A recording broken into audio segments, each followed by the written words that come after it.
그날의 기억이 아직도 생생하다는 황선우 씨. 사고는 예고 없이 찾아왔습니다. 마치 그 영화에 보면 배에 다가오는 어뢰처럼 이렇게 막 오고 있는 게 느껴졌거든요. 그래서 와, 이거 진짜 큰일 날 수 있겠다. 평화롭던 출근길이 아수라장으로 변한 건 뭔가 이상한 조짐이 보이고 불과 3초 뒤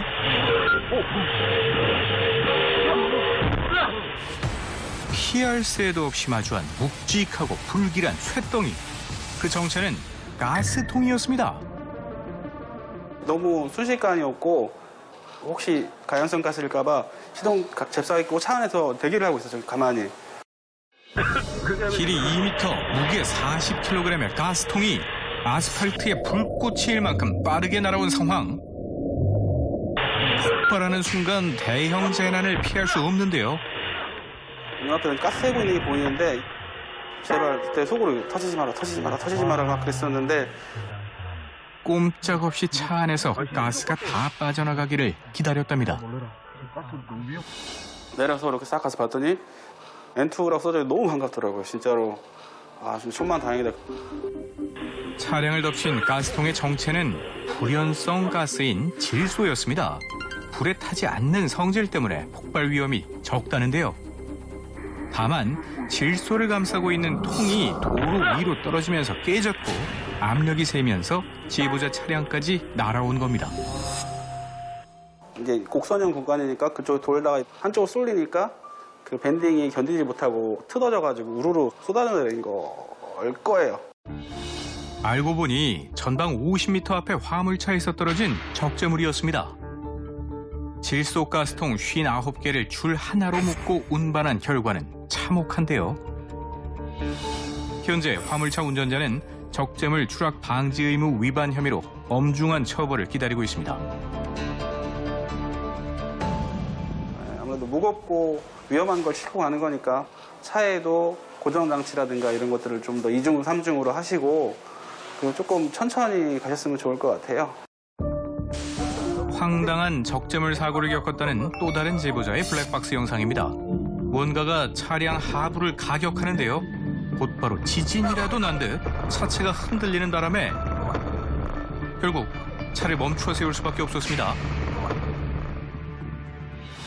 불이 날아올 때 일단 피해야겠다는 생각밖에 없었고 핸들을 우측이든 좌측으로 꺾었는데 후방에도 차량이 많았었어요. 근데 다행히도 저희가 그 멈출 당시에는 차량이 많이 안 지나갔고 멈추고 나니까 내가 죽진 않았구나. 다시 보니 덤프트럭 적재함 하부에서 떨어진 돌이었습니다. 아스팔트에 여러 번 튀고도 부스러지지 않은 걸 보니 전방 유리에 부딪히지 않은 게 천만다행인데요. 돌덩이를 밟은 바퀴 타이어는 그 자리에서 터지고 말았습니다. 어떻게 적재함 위가 아닌 아래에서 떨어진 걸까요? 터지는 과정에서 이제 적재감이 실었냐 안 실었냐부터 해서 쭉 봤는데 빈차는 맞고요. 뚜껑을 닫는 과정에 이 돌이 끼어 있었던 것 같아요. 낙하물이 아니기 때문에요. 빈 차였을 때 어떤 주유물하기를 정확하게 지정한 건 없어요. 싣고 가던 적재물이 튄 게 아니라 빈 차에서 부산물이 떨어진 경우 처벌 기준이 모호하답니다. 화물 운송과 관련한 더욱 세부적인 안전 매뉴얼이 있어야 법적 책임을 명확히 물을 수 있겠죠. 사고로 인한 어떤 과실 부분이나 이런 부분들에서 피해를 보지 않으실 수 있도록 운행하기 전에 운전자가 바퀴나 이런 부분들에 부산물이 끼어 있는 건 없는지 이런 부분들을 좀 확인하실 필요는 있을 것 같아요. 최근 5년 동안 발생한 화물차 교통사고는 13만 건이 넘습니다. 적재물 추락 말고도 화물차 사고의 원인은 다양하죠. 그중 빼놓을 수 없는 문제가 바로 사각지대입니다. 화물차 사각지대에 공포를 실감했다는 김규철 씨.